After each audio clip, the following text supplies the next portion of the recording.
Hi, I'm Marta Martinez and come from IMST in Germany, and will present you now the part related to the antenna challenges for infrastructure.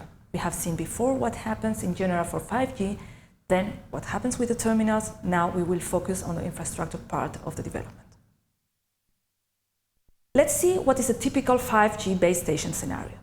We will have to cover, for example, higher frequencies in the millimeter waves region, for example, between the Ku and the V bands. We will have to face also an increase in the bandwidth that will be required to carry the higher data rates.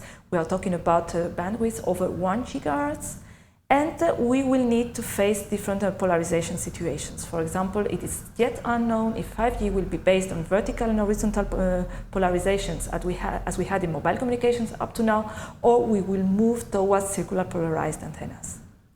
We will need also to perform some kind of azimuth and elevation steering of the beams, or maybe generate multiple beams.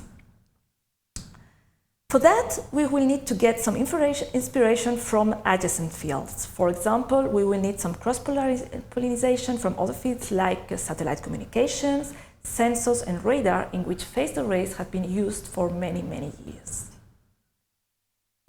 So what are we talking about here with phased arrays for mobile communications? Well, we are talking about a system that integrates the whole front end. We will have to consider the propagation channel, for example. We will have then the antenna aperture itself, then the RF front end, and then go down to the baseband and MAC processing. We will concentrate in this presentation in this first part, in the design of what we could call the antenna front end. This is the typical topology of a phased array. We have, for example, for transmission, and for the reception, it would be the same in the other direction. We have a certain number of n intermediate frequency channels that will be mixed up using these mixers, then filtered, and then the power will be amplified using this power amplifier and transmitted to the antennas.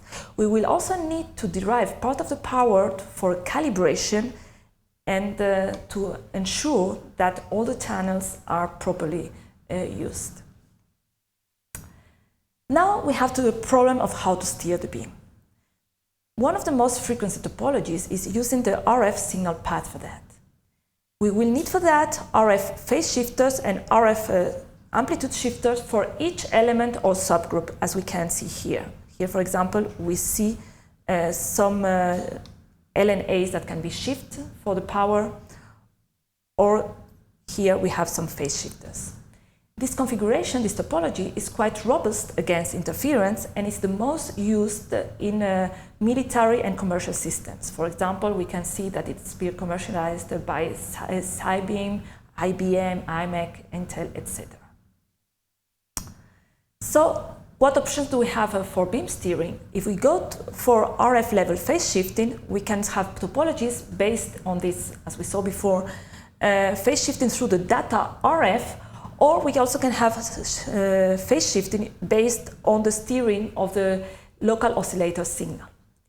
For that, we will need some components. Normally, we are using switched filter designs or delay lines, and we can use also as MMICs, silicon germanium based MMICs, gallium arsenide. The problem is that there are very little amount of possibilities of commercial off-the-shelf components for millimeter wave communications. For example, you have very little phase shifters at millimeter waves, very little number, the election is very limited for power amplifiers, mixers, etc. We can also use silicon germanium vector modulators for higher frequencies if we move to the 60 to 80 GHz band. There, the commercial off-the-shelf components are more available, driven by the development, for example, of the YGIG extender.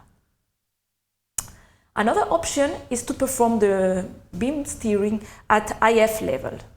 For that, we have topologies that are based in shifting the phase using the data IF signal. For that, we will have on the market components, phase shifters that are available in silicon germanium, which has a lower cost, for example, than gallium arsenide.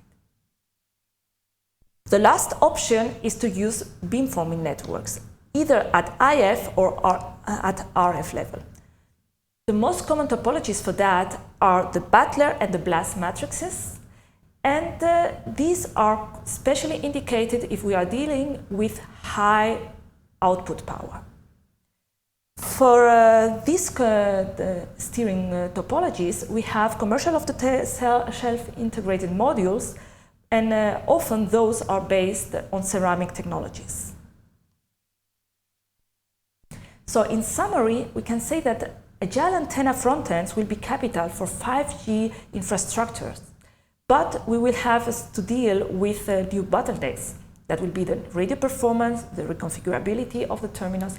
For that, we will need to access new beamforming technologies, and we will need interdisciplinary approaches based on the experience that we have gathered from adjacent fields such as radar or SATCOM communications.